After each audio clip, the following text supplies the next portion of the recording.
Bonjour et bienvenue, je vous propose de peindre ensemble cette vue de la ville de Dinan. Alors je l'ai un peu interprétée dans la mesure où je n'ai dessiné que ce qui était ancien, c'est-à-dire que j'ai pas mis ni les paraboles, ni les antennes télé, ni les fils électriques, ni rien. C'est vraiment, voilà, je voulais Dinan à l'époque un peu ancienne en fait. Voilà. Donc j'ai fait un ciel, faites le ciel comme vous voulez. Sur le côté, ce sont des arbres, donc j'ai positionné juste en fait le vert, pas tant que le ciel était un peu humide, de manière à ce que le vert de l'arbre, enfin le feuillage et puis le ciel se fondent. Et ensuite, j'ai attaqué, donc, alors les maisons, je vous expliquerai tout à l'heure. Là, je vais vous expliquer pour pour le clocher. Donc, j'ai mis la terre de sienne partout. Et ensuite, tant que la terre de sienne est encore humide, sur le côté droit, puisque j'ai décidé que le soleil venait de la gauche, j'ajoute en fait du violet que j'ai fait avec du bleu et du rose de Garance. Voilà, donc c'est normal que ça donne un peu cette teinte un peu grise, puisque vous avez les trois couleurs, un bleu, un jaune, un rose, qui se superposent, donc forcément ça fait, ça fait un violet gris en fait. Hein. Voilà. Et donc j'en profite pour utiliser cette même couleur, puisque je l'ai sur le pinceau, à cette couleur à laquelle j'ajoute, et là on voit bien la différence, hein, du bleu et du violet fait avec du bleu et du rose. Alors, ce sont les couleurs que j'ai utilisées pour les toits tout à l'heure, hein, c'est-à-dire c'est un violet à base de bleu et de rose, auquel j'ai ajouté à droite un tout petit peu alors soit de terre de sienne par endroit, mais surtout un petit peu de terre de sienne brûlée, qui n'est pas le même, hein, puisque celui que j'ai mis sur le cocher, c'est la terre de sienne naturelle, qui est c'est une couleur qui est jaune, très lumineuse. La terre de sienne brûlée, c'est une couleur qui est très lumineuse, mais qui tire plutôt vers la couleur brique. Et donc, si vous le mélangez un petit peu avec du bleu et du rose, ça vous donne un peu, ça vous fait un violet qui est foncé. Et en fait, à droite, c'est ce que j'ai utilisé pour faire la toiture. Alors, ce que je suis en train de faire là, c'est exactement la même technique que pour le clocher. Terre de sienne naturelle, auquel j'ajoute de la terre de sienne, du violet, dans l'humide, ce qui fait que ça vous donne ces couleurs-là. Voilà. Et j'ai pas rincé mon pinceau, donc du coup, ça vous donne un violet qui est un peu plus foncé, quand il n'y a pas de terre de sienne dessous, puisque en fait, c'est un violet qui tire sur le gris. Voilà. Alors par contre, je vous le dis tout de suite parce que je l'ai rectifié en cours de peinture. La toiture là à droite là, elle penche un peu. Donc je l'ai rectifiée à la fin, hein, je l'ai rehaussée parce que en fait elle n'était pas droite. Euh, Pourquoi? Parce que généralement quand je peins, souvent je peins, je bouge un petit peu mon papier et il n'est pas forcément droit et bon, si je fais pas trop attention. Et quand je m'en suis aperçue, je l'ai rectifié. Donc la toiture là où je suis, elle est pas droite en fait. Hein. Et donc je la rectifierai. Donc voilà, autant le faire juste du premier coup. Alors pour les murs, c'est pareil, hein, c'est de la terre de sienne naturelle. Et si vous voulez changer un petit peu, pour pas faire tous les murs de la même couleur, de temps en temps, vous rincez pas trop votre papier. Donc voilà, là par exemple, j'ajoute alors c'est du mauve, c'est-à-dire que c'est du rose avec très peu de bleu. Et je l'ajoute donc côté ombre, hein, enfin moi qui décide que l'ombre venait de ce côté-là. Et je le fonce. Alors soit je peux le laisser plus mauve, soit là j'ajoute un petit peu de bleu pour pas que ça tranche trop. Et au niveau, donc, pour varier un petit peu les toits, la couleur des toits des maisons, pour pas que ça soit trop uniforme, hein, puisqu'on voit quand même que des maisons et que des toits, c'est donc soit du bleu avec du rose, donc là vous pouvez varier un petit peu le mélange, et soit donc du bleu et du rose, auquel j'ajoute un petit peu de terre de sienne brûlée.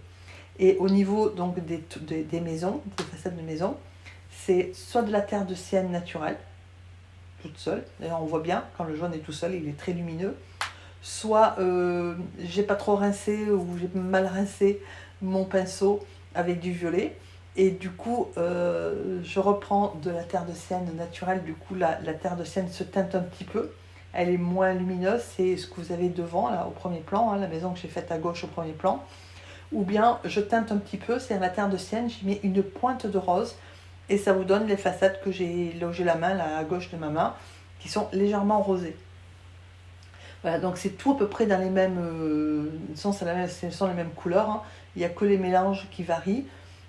Ça permet de garder l'harmonie, puisque c'est une harmonie de couleurs, mais tout en variant quand même les nuances pour pas que ça soit trop monotone. Alors après, je précise que c'est quand même une interprétation aussi de ma part, parce que c'est pas tout à fait aussi lumineux que ça comme couleur. Quand on voit Dinan, c'est une ville qui est médiévale, et de la pierre claire comme ça, non en fait, hein. Voilà, donc moi je l'ai fait, c'est ce qu'on appelle la licence artistique, hein. Donc voilà, donc ça c'est la terre de Sienne. Alors par exemple sur les maisons, on voit bien, là, les toits des maisons, hein, on voit bien celle de droite où il y a plus de violet bleu, de violet bleu rose, et celle de gauche où il y a de la terre de Sienne brûlée dedans, on voit bien, hein, il y a des teintes un peu orangées dans le violet. Voilà. Et alors dans l'humide, j'en profite parce qu'il y a une grande haie devant pour mettre, tant que c'est mouillé, enfin humide plus exactement, le positionnement de ma haie de manière à ce que les contours, sauf à gauche puisque c'est le mur et en bas parce que c'est le sol, ne soient pas trop dessinés, trop précis. Voilà. Donc de la même façon, c'est je dirais un petit peu la difficulté là à droite, c'est-à-dire que il faut peindre en fait, il faut préparer ses couleurs de manière à pouvoir peindre la façade et ensuite ajouter la végétation de manière à ce que, comme on a fait dans le ciel, la végétation s'intègre dans le mur en fait. Voilà. Alors forcément la végétation est plus foncée, hein, les couleurs sont plus soutenues, donc on voit bien que le vert est en avant-plan par rapport à la maison, mais il n'empêche qu'on a quand même affaire à des feuilles, et que donc au niveau du feuillage, ça ne peut pas être un trait bien net, bien, voilà. Donc moi j'ai choisi de le fondre. Alors ensuite, au niveau, donc une fois que la ville est sèche, on repasse un petit peu, donc on renforce un peu les contrastes. Donc là j'ajoute du violet, hein, tout simplement. Donc si vous regardez, en fait c'est un gradient qui part de la terre de Sienne, donc très, très lumineuse à gauche. Après ça passe par un violet clair, c'est-à-dire en fait c'est le violet que j'avais mis à droite, qui s'est étalé puisque c'est dans l'humide, hein, vers le milieu, qui s'est mélangé à la terre de Sienne. Et ensuite on finit par un violet très foncé que je renforce à droite. Voilà. Et comme on est dans le sec, j'en profite pour suggérer la structure du bâtiment. Et donc, ce que je suis en train de faire là, donc le toit de je pense que c'est une cathédrale, je ne sais pas trop. Il est donc plus clair à gauche, c'est pour ça que j'ai laissé une partie claire, et forcément plus foncé, plus on va vers le clocher, et plus en fait c'est foncé. Voilà. Et par contre, j'ai quand même fait l'arête du toit en plus foncé, parce que généralement ces édifices-là, il y a des sculptures, etc.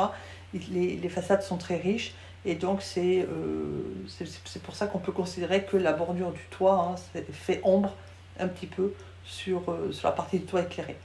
Alors ensuite, une fois que mais ça c'est une interprétation, après je veux dire, voilà, chacun fait comme il veut. Et donc après, puisque c'est sec, on fait l'ombre en fait un peu partout sur les toits. Et on commence par faire les cheminées. Alors moi j'en ai pas fait beaucoup des cheminées parce que j'aime pas bien, mais bon voilà, on fait les cheminées. Et ensuite, une fois que tout est sec, on fait alors là c'est du bleu, très peu dilué, du bleu avec du rose et de la terre de Sienne brûlée.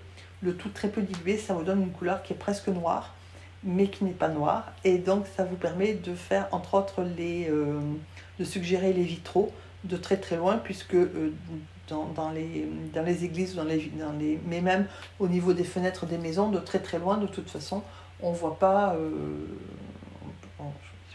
on distingue pas les couleurs, on voit juste en fait la forme en fait. Voilà. Et donc on en profite pour mettre quelques détails d'architecture très très simples, hein, mais un peu pour habiller la façade, puisque c'est quand même normalement des monuments qui sont extrêmement détaillés et travaillés. Voilà. Donc après on fait pareil pour toutes les maisons. Donc moi j'ai changé un petit peu au niveau des maisons, il y a des fenêtres où j'ai fait plus ou moins avec plutôt que du violet clair, c'est pour ça que vous avez des fenêtres un peu plus claires, voilà, et des moments où je les ai mis un peu plus foncés, voilà, après il faut varier un petit peu. Et donc là je suis en train de faire le colombage, donc c'est de la terre de sienne brûlée avec du bleu. Voilà, donc c'est pas compliqué, il faut tracer vos colombages. Et le mur qui est devant, puisqu'il y a une espèce de petit muret sur la maison, c'est de la terre de sienne brûlée et naturelle mélangée ensemble, voilà, avec un petit peu de bleu. Et donc tout en humide. Et par-dessus, tant que c'est humide, on va avec du vert, on va suggérer quelques plantes, hein, parce qu'effectivement sur la photo d'origine, que je vous mettrai sur le site, mais que je ne peux pas vous mettre là parce qu'elle n'est pas libre de droit. Donc il y avait effectivement, je crois que c'était des rosiers, ou enfin voilà. Donc vous mettez quelques plantes avec un petit peu de couleur, mais pas trop clair non plus, puisque l'objectif c'est de meubler la façade, hein, d'habiller la façade, mais pas d'attirer l'œil. Voilà.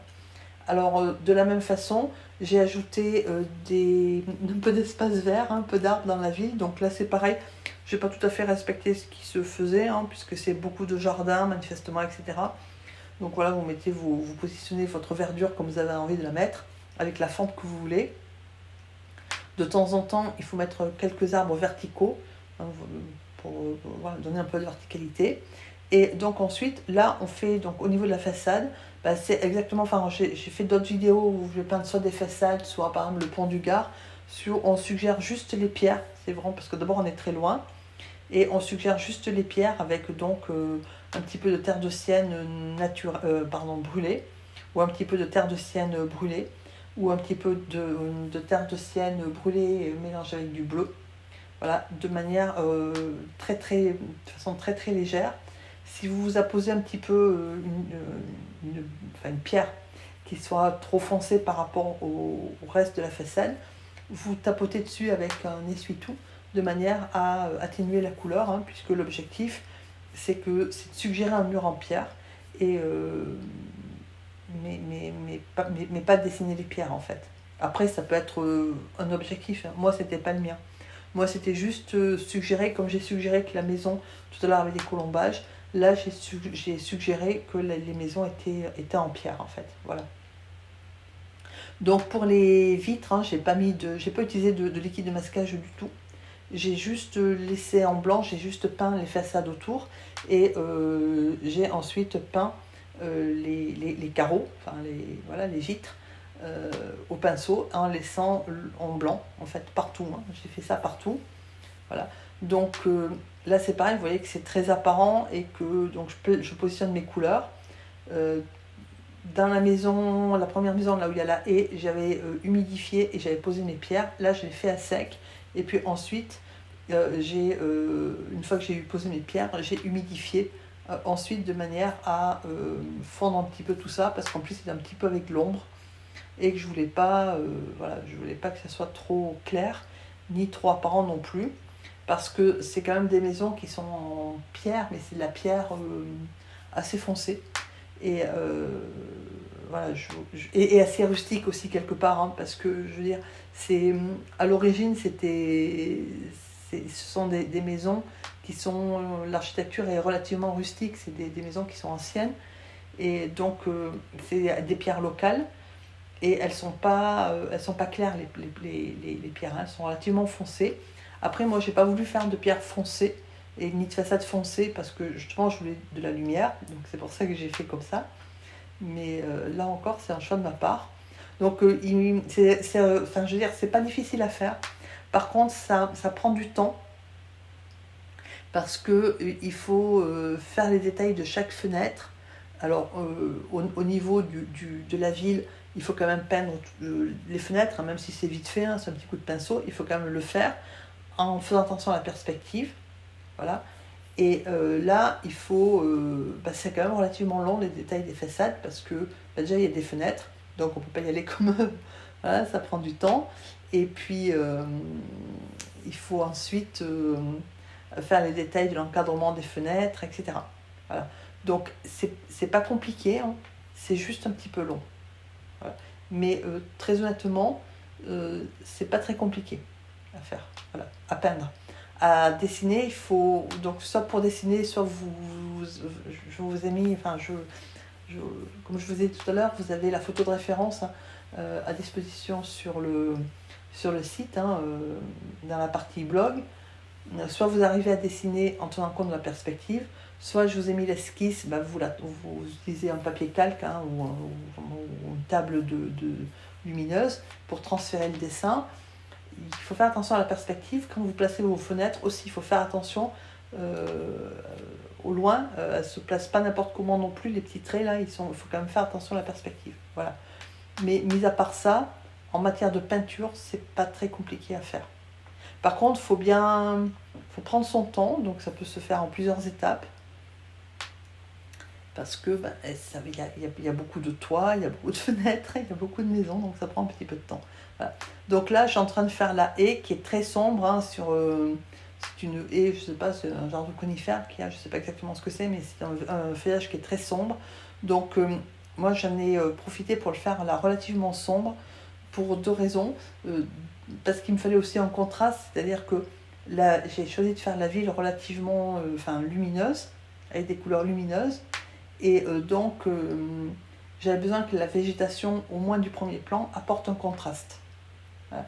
Si vous faites les maisons plus proches de la réalité, c'est-à-dire moins lumineuses, surtout qu'en plus la photo, elle n'a pas été prise par beau temps, c'est par temps nuageux, donc ça réduit encore la luminosité. Enfin, quand vous voyez la couleur des murs, vous voyez bien que ça ne peut pas être comme ce que j'ai fait. Si vous choisissez de faire donc, une ville qui soit au niveau des couleurs plus conforme à la réalité, il va falloir faire l'inverse, c'est-à-dire qu'il va falloir que la végétation soit plus lumineuse et plus claire, de manière à apporter justement de la lumière. Moi, la lumière, elle est apportée par les bâtiments, y compris les toits, qui pourtant sont violets, y compris les toits qui sont lumineux. Et donc, du coup, la végétation, elle est là pour faire un contraste, en fait. Voilà, c'est pour ça que j'ai mis de la végétation assez foncée devant, parce qu'à un moment donné, il faut quand même un contraste. Voilà. Mais si vous choisissez de faire des façades plus foncées, il faut faire le contraste inverse, c'est-à-dire avec de la végétation un peu plus claire. Voilà. Donc après, la végétation, vous amusez bien à faire comme vous avez envie de le faire.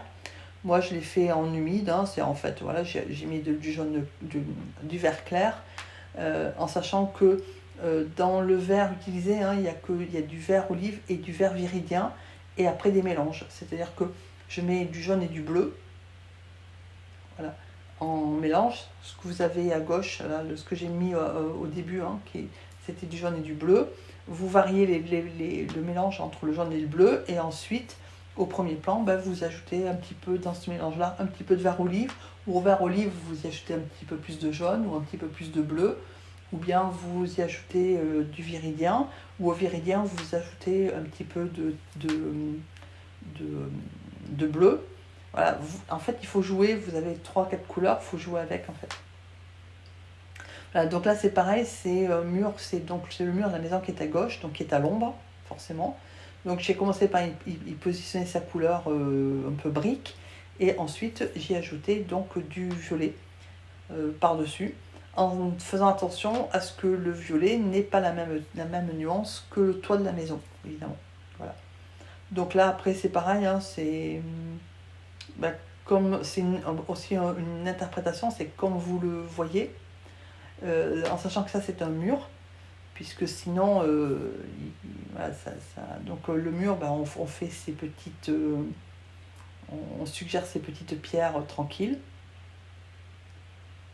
voilà, qui vous donnent tout de suite une impression de verticalité et de mur, et ensuite on y met un petit peu de végétation qui descend pour compléter en fait l'illusion. Voilà, tout simplement. Et alors là, moi j'ai choisi d'en faire une espèce de cour intérieure, parce que quand on regarde la photo, la maison de droite, celle qui est dans le feuillage, elle est quand même un peu abîmée, ou en cours de restauration, je sais pas. Et donc du coup, moi j'ai choisi de faire... alors j'ai gardé les piliers, hein, comme c'était sur la photo, et ensuite j'ai choisi d'en faire une espèce de petite cour intérieure ou une petite place, enfin voilà, vous l'imaginez comme vous voulez, intérieure à ces maisons-là, de manière à pas trop surcharger euh, cette partie-là de l'aquarelle qui est déjà quand même bien détaillée. Voilà. Donc après on fait ces petits piliers en se rappelant que certes la lumière vient de gauche, mais là c'est quand même un coin qui est sacrément à l'ombre parce que c'est plus bas que le reste, donc forcément il y a l'ombre des maisons. Voilà, et là j'ai mis mon petit espace vert, hein, ma petite courette, enfin bon, comme vous voulez, ma petite cour commune, là, mon petit espace vert commun, voilà. Et donc du coup, bah, j'ai ajouté un petit peu de végétation, mais là c'est pareil, c'est pas forcément tout à fait conforme à la réalité. Voilà, donc en fait, c'est une vidéo, enfin le temps total, hein, moi il m'a fallu 2h30 sans me presser pour la faire. Donc à partir de là, bah, vous choisissez votre niveau de détail. Je dirais que on pourrait aller encore un peu plus dans le détail que ce que j'ai fait, bien sûr. On peut en faire moins. Voilà. Après, à vous de voir le niveau de détail que vous voulez. Encore une fois, ça prend un certain temps. Si vous voulez vraiment le faire, alors je ne dis pas qu'il faut me faire maison par maison, parce que une fois que vous avez vos couleurs pour faire les maisons, ça va relativement vite. Après, il faut juste essayer de varier les teintes, hein, donc de manière à ce que ça ne soit pas uniforme. Ce qui prend un peu plus de temps, bien sûr, c'est le premier plan, les maisons du premier plan, parce que entre les fenêtres, les murs, tout ça, ça prend un peu plus de temps. Et la végétation, après, vous habillez comme vous avez envie d'habiller la ville, quoi. Voilà. Donc, j'espère que ça va vous aurez passé un bon moment à regarder donc, cette ville de Dinan se peindre sous vos yeux, que ça vous donnera envie de peindre. Alors après, voilà, pour donner un peu plus de naturel, un peu plus de finition, on prend une éponge et on tamponne par-dessus, voilà, ça vous donne un petit peu de relief aussi. Et c'est une façon aussi facile de donner du relief à la végétation. Voilà. Donc j'espère que vous avez passé un agréable moment, que ça vous aura plu, que ça vous aura donné surtout envie de peindre soit votre ville, soit Dinan. C'est comme, voilà, il ne faut pas oublier les petits oiseaux dans le ciel. Je vous remercie d'avoir suivi cette vidéo et je vous dis à très bientôt.